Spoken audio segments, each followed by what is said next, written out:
সচিবালয়ে আগুনের ঘটনায় ব্যক্তির সংশ্লিষ্টতা খুঁজে পায়নি তদন্ত কমিটি। আজ কমিটি তাদের প্রাথমিক যে প্রতিবেদন জমা দিয়েছে তাতে বলা হয়, এখন পর্যন্ত যা জানা গেছে তাতে আগুন লেগেছে বৈদ্যুতিক স্পার্ক থেকে। কোথাও কোনো বিস্ফোরকেরও সন্ধান পাওয়া যায়নি।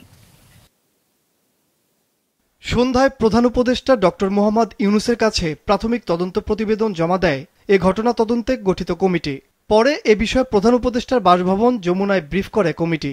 তারা বলছে, আগুনের ঘটনায় কোনো ব্যক্তির সংশ্লিষ্টতা খুঁজে পাওয়া যায়নি। পুলিশের সিআইডি ডিপার্টমেন্ট ওইখানকার ভিডিওগুলো সংরক্ষণ করেছিল, সেটা আমাদেরকে দেখে মোটামুটিভাবে নিশ্চিত হয়েছি যে আগুনটা এইভাবেই সৃষ্টি হয়েছে, এইভাবেই প্রোপাগেট হয়েছে। আরেকটা জিনিস বলতে ভুলে গেছে, সেটা হচ্ছে আগুনটা প্রাথমিকভাবে সচিবালয়ের উত্তর দিক থেকে দেখা গেছে, দক্ষিণ দিকে দেখা যায় না। কমিটির সদস্যরা 3 জায়গা থেকে নমুনা সংগ্রহ করেছিলেন। সচিবালয়ে সিসি ক্যামেরার ফুটেজেও বিশ্লেষণ করা হয়েছে।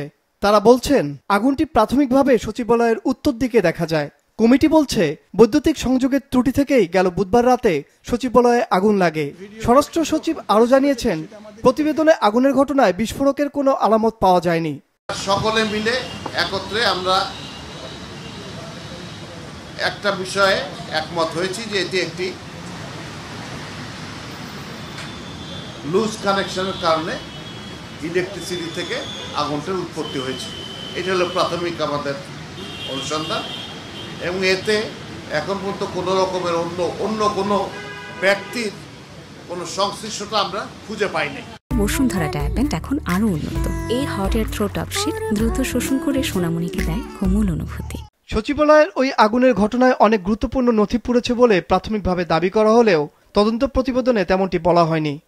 প্রতিবেদনে আরও বলা হয়, আগুনের 6টি মন্ত্রণালয় ক্ষতিগ্রস্ত হলেও ভবনের ক্ষতিগ্রস্ত অংশ মেরামত করা যাবে, ভেঙে ফেলার প্রয়োজন নেই। বড়দিনের সরকারি ছুটিতে গেল বুধবার রাতে সচিবালয়ের 7 নম্বর ভবনে আগুন লাগে। ফায়ার সার্ভিসের 19টি ইউনিট টানা 6 ঘন্টা চেষ্টায় আগুন নিয়ন্ত্রণে আনে। আগুনের 10 তলা ভবনের প্রতিটি তলা কম বেশি ক্ষতিগ্রস্ত হলেও 6 থেকে 9 তলা পর্যন্ত প্রায় পুরোটাই পড়েছে। তানভীর আহমেদ, মাছরাঙ্গা সংবাদ, ঢাকা।